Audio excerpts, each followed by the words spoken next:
I think the word that I would use for my mental state right now is high, not hi hello. I had a lot of cough syrup, so just a heads up there. I'm gonna take a couple swigs of this because it's really helping me. Okay, we'll see how that goes.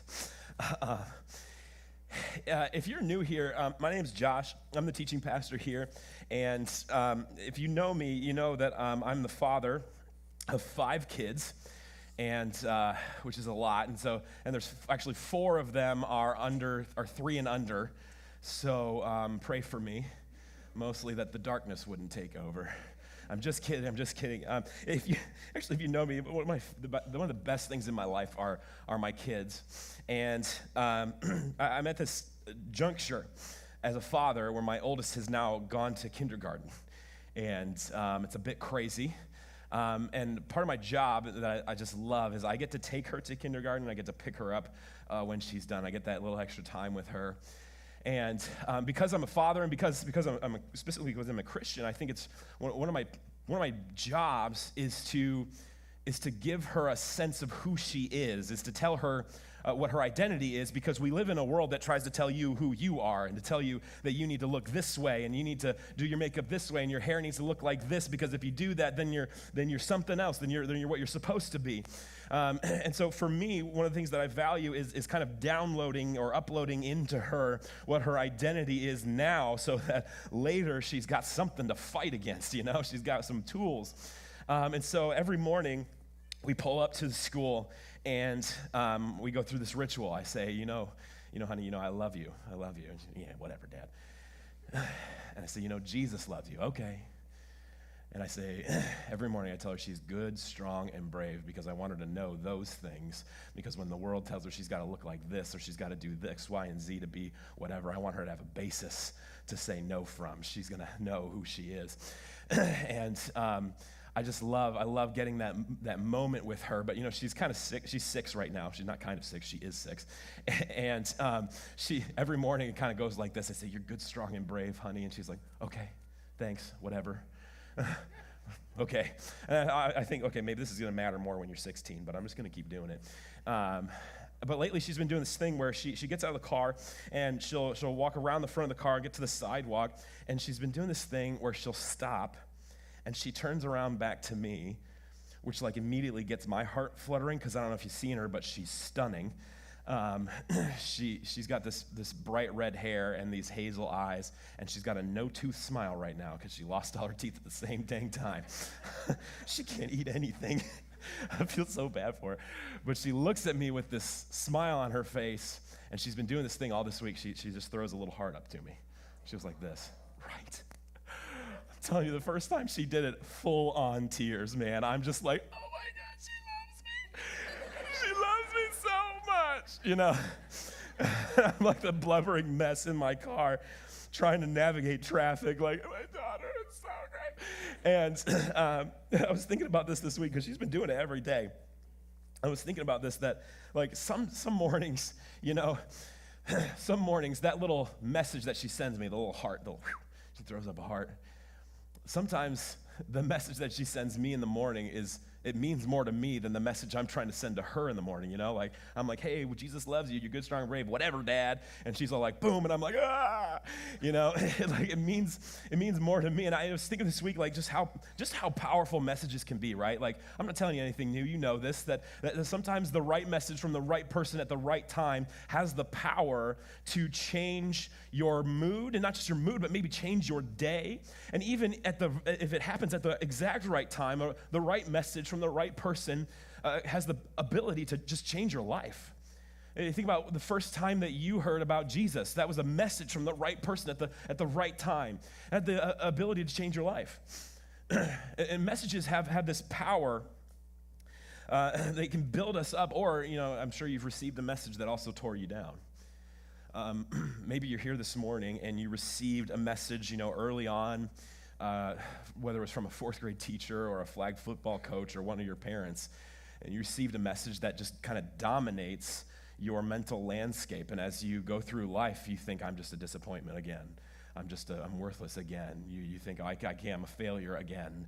And this message kind of just permeates your being. Here's the thing, messages are really, really powerful, and we know this. But the reason I'm starting here today is because we're in this story in Mark, and Mark chooses to do something a little weird with this story. And we're in the story that's actually the story of Christianity. It's the story of the crucifixion. Even if you're not a Christian, you probably understand or have heard at least snippets of this story because people wear the symbol all the time, like you wear it around your neck or you get tatted up or something, or especially if you're a pastor, it's like you're required to put it on your office somewhere, a crucifix somewhere, right? I'm rebellious, so I don't have one, but anyway, I'm wearing it. Anyway, so you probably have heard this story. But what's interesting about how Mark tells this story is that it's a little bit different than how the others tell the story, right? So think about it this way. Luke, there's four stories that tell, or four books that tell the story of Jesus' life, death, and resurrection. Luke is the longest one. And Luke, he's a physician. He's kind of a science dude. And so in his book, he tries to include all the details. He's like, if it happened, it's in my book. That's how Luke is. Luke's like if Luke was to take a picture, it'd be like a panorama, one of those things. Or have you seen those 360 photos on Facebook, where you can like scroll up and you can look at the sky and then you can look at the ground and you can look over here. He takes a picture of everything. That's how Luke goes. But Mark's strategy is a little bit different. Mark is not like a panorama. He's like a microscope. Mark says, I want you to know these details. And so he gets rid of stuff that you think you should, Mark, you should include that, bro. And he's like, no, I just want you to know this stuff. Where Luke would take a picture of like an entire forest, Mark would take a picture of a bug on a leaf on a tree inside that forest. Mark is just very specific. So the details that Mark includes, he includes them for a reason. And we've said already that messages have this power to either derail us or to build us up. And kind of what Mark focuses on, he includes the brutality of the cross. And you see that Jesus gives his last breath, and you see that he has this crown of thorns put on him. You see the brutality of the cross, but the focus that Mark has is more on the humiliation of Jesus. It's more on the utter and complete rejection of Jesus by the Jews, by his friends, and eventually by God the Father. The focus that Mark takes isn't so much on the brutality of the cross, but more on the suffering of the humiliation in his soul. And so we're going to read this, and I'm going to go through this, and it's kind of a long passage, but what I want you to do is I'm reading.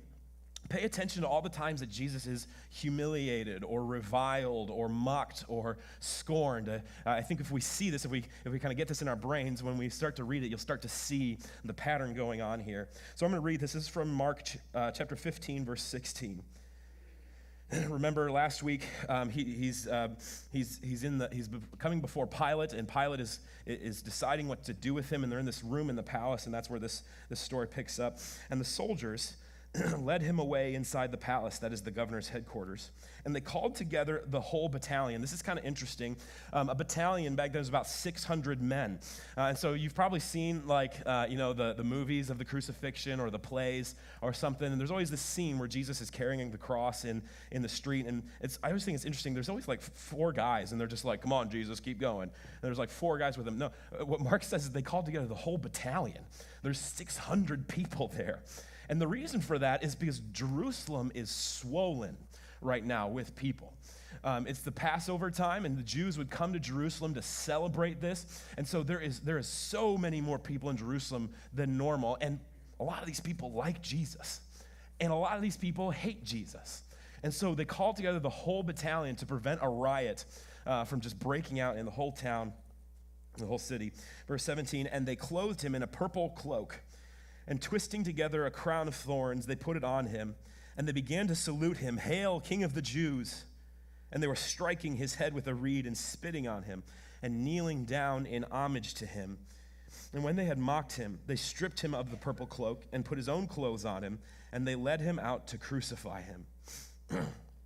And they compelled a passerby, Simon of Cyrene, who was coming in from the country, the father of Alexander and Rufus, to carry his cross. Now, Mark doesn't include a lot of details. I want you to see kind of what's going on here. Jesus has stayed up all night. He's been praying in the garden all night. And then he goes through these 6 different trials. He's kind of like a ping pong ball being passed around between different rulers in the city. And so he goes through these 6 stressful trials, and then he's sentenced to death, and he's scourged and he's flogged, so he's lost a lot of blood. And then on top of that, he's asked to carry this cross through the streets. And so my guess is he's not doing a really good job of that. My guess is that this burden is really heavy for him. And so the soldiers have this option. Either they can carry it, which, they don't want to do, or Roman law back then allowed a soldier to compel or force a citizen to carry their load for at least a mile. And so what Mark is saying is that these soldiers did that, and the guy that they picked is Simon of Cyrene, and he's the father of Alexander and Rufus. Remember, I said Mark's like really scarce with details, but he includes these guys. Kind of what Mark is doing is he's saying, hey, you know these guys. You know Simon of Cyrene. You know Alexander and Rufus. In fact, in Romans 16, Paul mentions a Rufus that a lot of commentators think could be the same Rufus. It's a guy who was maybe famous in the early church. And so what Mark is saying is, hey, I've got this account, but you can go talk to Rufus. That dude was there. Go chat with him. He's saying this actually happened. There were eyewitnesses. I want to continue here. Verse 22, and they brought him to the place called Golgotha. Doesn't sound good. Which means the place of the skull. And they offered him wine mixed with myrrh, but he did not take it. One of the mercies of crucifixion is before you were crucified, they would give you some wine to get you a little bit drunk, and maybe you wouldn't experience so much pain, but Jesus refuses. He refuses that. And they crucified him and divided his garments among them, casting lots for them to decide what each should take. Crucifixion was done naked, especially in the Jewish culture. To be naked in public was to bring complete and utter shame upon yourself and upon your family. And so when you are crucified, it is a public shaming. It's a look at how evil this guy. I can't believe what he has done. That's what they're doing here. It was the 3rd hour. Excuse me, it was the 3rd hour. Don't shake my hand after this. It was the 3rd hour when they crucified him. 3rd hour is about 9 o'clock. And the inscription of the charge against him read, "The King of the Jews." And with him they crucified 2 robbers, one on his right and one on his left. And those who passed by derided him, wagging their heads and saying, "Aha, you who would destroy the temple and rebuild it in 3 days, save yourself and come down off that cross." So also the chief priests and the scribes mocked him to one another, saying, "He saved others. He cannot even save himself. Let the Christ," or the Messiah, "the King of Israel, come down from the cross that we may see and believe." And those who were crucified with him also reviled him. And when the 6th hour came, it's about noon, there was darkness over the whole land until the 9th hour, that's 3 o'clock. And at the 9th hour, Jesus cried out with a loud voice, "Eloi, Eloi, lama sabachthani," which means, my God, why have you forsaken me?" And some of the bystanders hearing it said, "Behold, he's calling Elijah." And someone ran and filled a sponge with sour wine, put it on a reed, and gave it to him to drink, saying, "Wait, let's see if Elijah's going to come and take him down," basically saying, your life only matters if you can give us a show. And Jesus uttered a loud cry and breathed his last. And the curtain of the temple was torn in 2 from top to bottom. That's probably one of my favorite parts of this account, but we'll do a whole message on that some other time. I got to skip over it. I'll just start going and it'll be crazy. Anyway, verse 39. And when the centurion who stood facing him saw that in this way he breathed his last, he said, "Truly, this man was the Son of God." There were also women looking on from a distance, among whom were Mary Magdalene and Mary, the mother of James the younger, and of Joseph and Salome. And when he was in Galilee, they followed him and ministered to him. And there were also many other women who came up with him from Jerusalem. A little quick note on the women there. Jesus included women in his ministry. He allowed them to help him in a day and in a culture where women were worth absolutely nothing. And so Jesus kind of sets an example of the dignity and worth of women there. I wish I could spend more time on that, but I got to keep going. Did you see the narrative arc that Mark is trying to show here.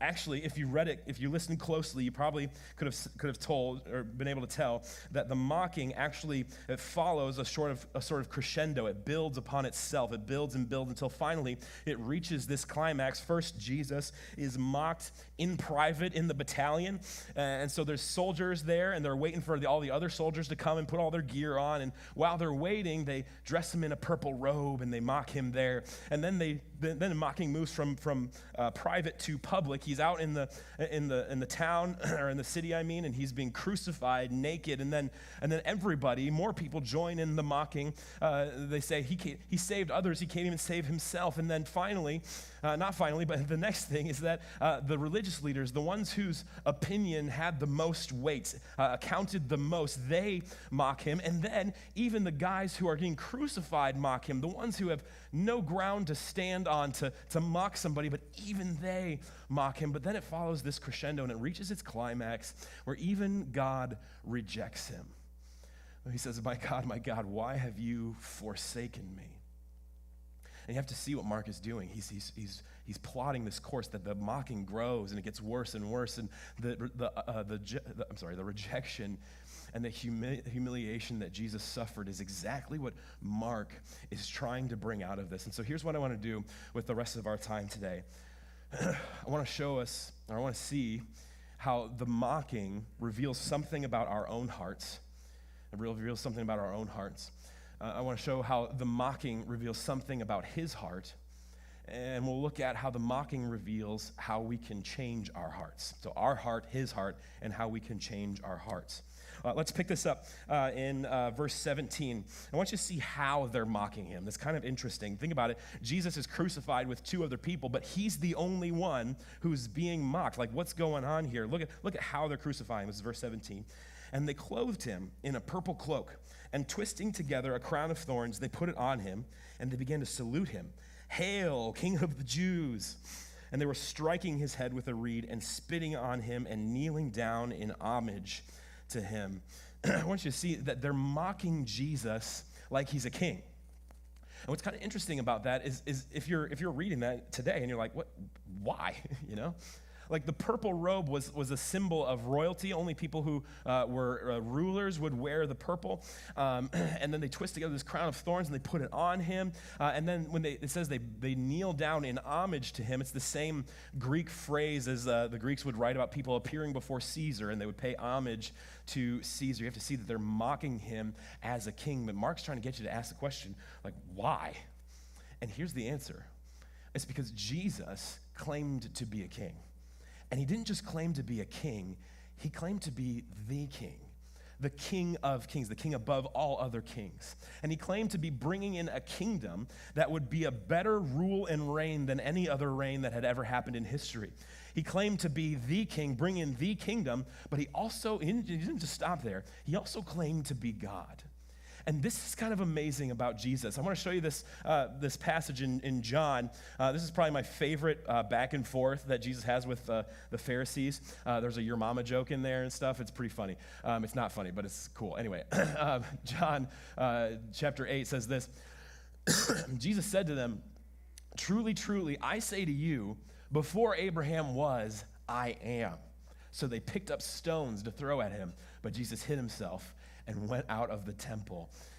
Jesus is having this exchange with the Pharisees, and basically his comeback, his mic drop moment, he says, before Abraham was, I am. And you have to know what that means, because if you're Jewish and you hear that phrase, I am, you know that he's referencing this story where Moses is talking to God, and God appears to Moses in this burning bush, and Moses says, who should I say that you are? What do I call you? And God says, tell them, here's what you call me, I am. My name is I am. And that phrase is sacred in Jewish culture. And so Jesus uses it to describe himself before Abraham was, I am. You have to see, Jesus is claiming to be God here. And here's how I know that. Claiming to be God would have been a blasphemy, and the punishment for blasphemy would have been stoning. So here's what they do. He says, before Abraham was, I am. So they pick up stones to throw at him. That's exactly how they interpret it. So here's what I want you to see. Jesus is being mocked as a king because he claimed to be the king. He claimed to be the king of all kings. He claimed to have a kingdom that would be the kingdom to end all reigns. He claimed to be God himself. And so what they're doing is they're mocking him because of that claim. And here's why. When a claim like that comes your way, when somebody says, hey, dude, I'm God, you have two options. You can either believe that person and fall down and worship them, or you can think they're a crazy person whose arrogance is unbridled. And here's like when Jesus says that, you really only have those two options. Either, let me say it this way. Often in our culture, you might hear this kind of statement that Jesus is a really good teacher. He's up there on the level with like Buddha and Confucius. He's a good teacher, but should we build a religion on him? I don't think so. Here's the thing. If you read Jesus closely, if you follow the account of his life, the accounts of his life, what you'll see is that he really forces you to an either-or position. Either his claims to be God are true, and he is the power that spoke the world into existence, and he's the one who breathed life into your lungs. In his life, we have life. And he's the one who knows perfectly yesterday, today, and tomorrow, and so he knows what's best for your life. So either he is God and we should fall down and worship him and say, God, where do I go? What do I do? Tell me, because I just want to follow you. Either he is God and you submit, or he's an arrogant person who is trying to take over the world. And what happens to the human heart when you're given that option? What happens is this. We see it in the guards. Which option did they take? He's a crazy person. He needs to die. And what's interesting about that, here's what the mocking reveals about the human heart. The guards choosing to see Jesus that way, he's a stark raving lunatic and he deserves to die. They're just another point in a pattern that has repeated itself over and over and over from the beginning. Whether it's Adam and Eve in the garden and they reject they reject God, his words, they don't believe him and they choose to do what they want to do, they choose to rebel, or whether it's Israel who constantly makes the choice to not really believe that their God is the God, but they want to worship other gods, or maybe your choice, maybe even this morning, to know that if you've ever been to this point where you know that you're supposed to respond in love, that you're supposed to respond in grace and humility, but there's just so much hatred in your heart for another person or for yourself that what your response is not, you don't do the thing you should do, you do the thing that you know you're not supposed to do, but there's just so much pent up hatred in your heart. Here's the thing. This is what the mocking reveals about our hearts.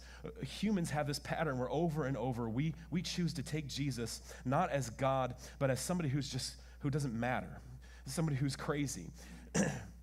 What the mocking reveals about our hearts is that we have a tendency, and not just a tendency, we so often choose the wrong thing about God.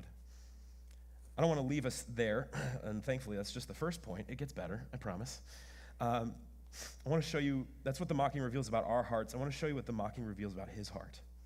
We're going to pick this up in verse 29. And those who passed by derided him. Wagging is another mocking. They're wagging their heads, saying, aha, you who would destroy the temple and rebuild it in 3 days, save yourself and come down from the cross. So also the chief priests and the scribes mocked him to one another, saying, he saved others. He can't even save himself. Let the Christ, or the Messiah, the King of Israel, come down now from the cross that we may see and believe. And those who were crucified with him also reviled him. I want you to see this kind of interesting, how Mark juxtaposes these things. The guards are mocking Jesus for his power, for his claim to power. And these people are mocking Jesus because he's weak, because he can't come down off of this cross. I want you to see what Mark is doing here.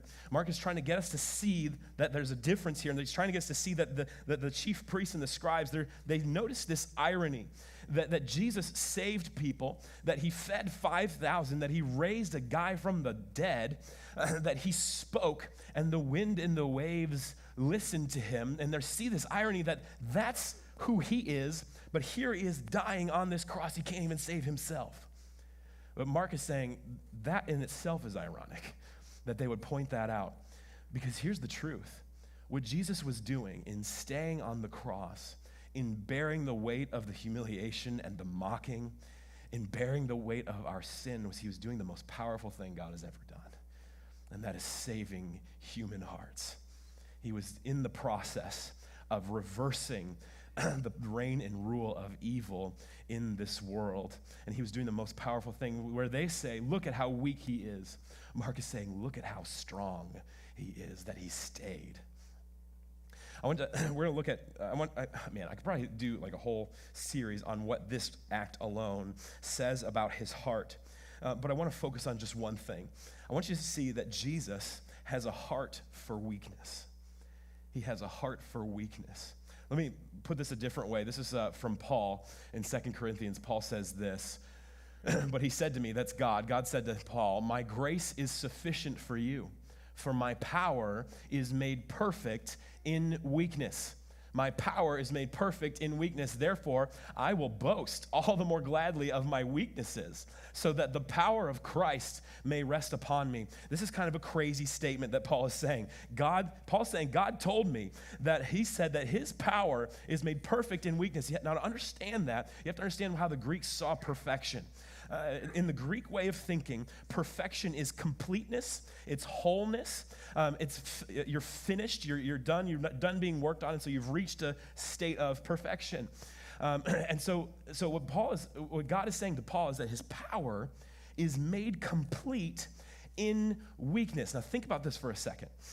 What God is saying to Paul is that his power isn't done yet until it's found some weakness. His power is missing something until it has found some weakness. And so there's just something about God's heart that when he chooses to act and to reveal his power, he always does it through weakness. Think about this. Jesus didn't come as God shining in this bright and effulgent light and blinding people. No, he came as a baby in a manger. He didn't come as this war general to completely take over the world with bringing death and destruction. No, he came to give his life. He didn't come as this ruler, as this king, but he was born to a carpenter and to a woman who got pregnant before she was married. Jesus chooses to do the most powerful thing that God has ever done through weakness. And this is an amazing thing about God because he's so relatable to us, because I don't know about you, but I don't have it all together. And knowing that Jesus came as a baby who needed a diaper change, that he went through life and experienced the things that we experience, like knowing that makes him so relatable to me. And I love that he chose to do that. But even more than God choosing his own weakness, what you have to know, what he's saying to Paul, is that he chooses to use his power not just in his weakness, but in your weakness.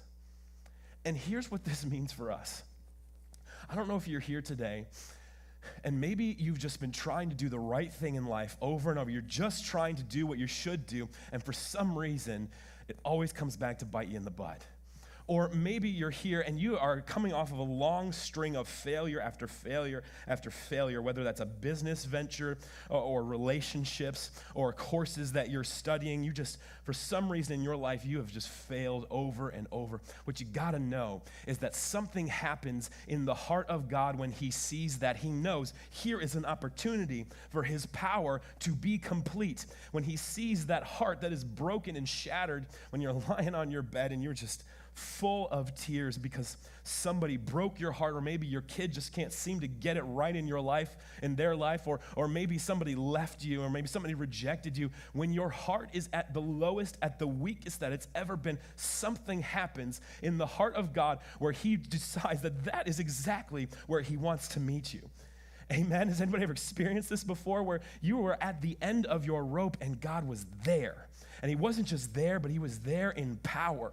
And he brought you out of the depths. David says in Psalm 30, I'm just going to turn there. I didn't put it on the screen, sorry. But he says in Psalm 30, he says, I should have put it on the screen, huh? He says, to you, O Lord, I cry, and unto the Lord I plead for mercy. What profit is there in death when I go down to the pit? Will dust praise you? Will it tell of your faithfulness? Hear me, O Lord, and be merciful to me. Be my helper. David saying, I'm at the end of my rope. I don't know what to do. I can't make this work in my life. I can't do what you've called me to. I'm at the end of my rope. And he says this, you have turned my mourning into dancing. You have loosed the sackcloth, that's the mourning clothes that when they were in sorrow, and you have clothed me with gladness. I want you to see that for David. He had this experience with God over and over when he was at the end of his rope, when he had no idea what else to do, when he was at his weakest. God decided to show up. I want you to see this in Jesus hanging on the cross, bearing the weight of the rejection, the humiliation, sitting there in weakness and staying there in weakness so that we could be saved, so that he would do the most powerful thing that's ever been done in this weakness. And what this means for us is that when we're at our lowest, when we think we're out of options, that's exactly where we're positioned the most to experience the power and love of God. There's lots of reasons why this could work. I'll just give you my own theory, which I think I could back up from Scripture, but I think that when we're at the end of our rope, when we've tried everything that we can try, when we've been humbled and humiliated, when we've come off of failure after failure after failure, I think our hearts are in a position of desperation. They're in a position of openness. We finally realize that we don't have the power to do whatever we're trying to do and that we need him. And it's in that openness and it's in that interplay between our heart and his heart where he is moved for us and he uses that openness to work in us. I'm so thankful that we have a God that doesn't leave us when we're down, but actually has designed the world in such a way so that his power can work when we are at our lowest. That's what it reveals about his heart. We've seen our heart, his heart. Now I want to show how the mocking can change our hearts. Remember, we said that our hearts are so often full of hatred that we often choose the opposite of what we know we should do. We don't show love. Instead, we ignore or we run away. Here's how we change our hearts. Verse 34. And at the 9th hour, Jesus cried out with a loud voice, Eloi, Eloi, lama sabachthani, which means, my God, why have you forsaken me? Skip to verse 39. And when the centurion who stood facing him saw that in this way he breathed his last, he said, truly, this man was the Son of God. I want you to see that the centurion experiences a conversion. I want you to put yourself in the centurion's shoes for a second. You wake up in the morning, and it's like 6 in the morning, and everybody's like, we got 3 crucifixions on the docket today. You're like, okay, well, I guess that's what I do. And you go and you get your coffee, and you do your morning routine, and you listen to Pandora or wherever you do. And then you go to the battalion, and there's 600. Why are we calling the whole battalion together? These just crucified these guys. And then all of a sudden you realize that this guy, we're crucifying a big name today. That's going to be cool. And so you go through this whole thing, and you get to Golgotha, you get to the place of the skull, or Calvary is sometimes it's referred to as where the crucifixion is going to happen. And then all of a sudden you witness this stuff. You see this guy who you've heard the stories about, that he raised somebody from the dead, that he turned bread and fish into many things and fed 5,000 people. This guy who spoke to the wind and the waves, and they were silent. And you see this guy, and he's dying on the cross. It says, when he saw in this way that Jesus died, his heart was changed. I want you to see this. If you're here today and you've just been making that same mistake over and over again, and you don't know why you keep messing up, and you just know that you want to change, or maybe you're living a life that you don't really want to live. You're going with people that you don't really want to. You don't want to be with them, or you don't want to do the things you're living the lifestyle that you're living. You just don't want to do that. You want to change. The centurion gives us a perfect example of how to change. You have to have the eyes of the centurion. You have to see this guy who is God crucified in utter weakness. And when he sees that this guy died, his heart is softened. It's changed. And all of a sudden he makes this confession. Did you know in Mark, there's really only 3 people who get Jesus right? The whole book, Mark goes at pains to show that the disciples don't get him, his parents don't get him, the Pharisees don't get him. There's really 3 groups of people that get him. One of them's the demons. The demons know who he is. One of them's the women. The women know who he is. And the last one is this guy, the centurion. At the end of the book, Mark shows this one guy who sees the crucifixion. He's like, oh, I get it. He's God, and he's dying for me. you have to have, if you want to change your life, if you think that you need a heart change, you have to have the eyes of the centurion. I want to show this quote. This is from Charles Spurgeon, and I showed this quote a couple weeks ago, but it's worth a reminder. He says this: when I thought God was hard, I found it easy to sin. But when I found God so kind, so good, so overflowing with compassion, I beat my breast to think that I could have ever rebelled against the one who loved me so and sought my good. What Charles Spurgeon is saying is that when you see God giving himself for you, when you see God emptying himself, taking a position of weakness and humiliation, when you see the mocking that was heaped upon him and how he took it, that begins to melt your heart for him. And all of a sudden, your heart begins to change. In the place where there was hatred and bitterness, now there is love and peace. When I was in elementary school, I was the fat kid, and I didn't really have a lot of friends. I don't know if you remember the rules of the playground, but if somebody isn't popular, you want to avoid them because they'll drag you down with them, right? So I was kind of a lonely kid, and I remember there was this one time where I got invited to this birthday party, and it was a party where all the boys in the class got invited to, and I was kind of excited. I was like, yes, I'm going to be friends now. Awesome. And that's not how it works, but when you're 8, that's what you think. Anyway, I remember being at this party, and and somebody bumped into me and made this comment that I was really squishy. And so the rest of the night, all the boys would try and poke my stomach and see how far their hand could go in. And when I don't know if I was ahead for my age or whatever, but I knew what was going on. You know, like I knew that I was being mocked. And I remember like just going through elementary school thinking like, hey, you know, where do I belong? You know, like I don't have people. And I remember getting into junior high and high school, and I started working out and doing all these sports, and I went from being the fat kid to the strongest kid in the school, and then all of a sudden, like magic, people were like, oh, look at Josh, he's cool. And I remember absolutely resenting them for it. Because it was like last summer, before this past summer, you wouldn't give me the time of day. And I remember being like 19 and understanding this truth for the very first time, that Jesus endured the utter and complete rejection by his family, by his friends, by his people, by his Father. Jesus was rejected.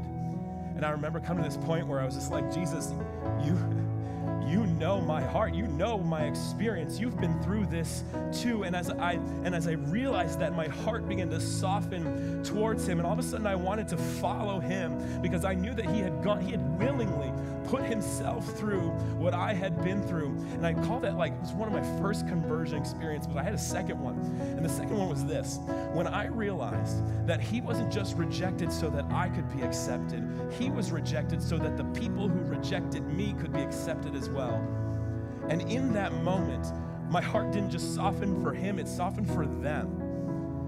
We've been talking about like love no matter what, and how we're a church that wants to extend love and grace to people, and how we're a church that wants to see people transformed and changed. The only way that we do that is if we have the eyes of the centurion. If we see God give himself up for us, only then can our hearts of stone be melted into a heart of flesh.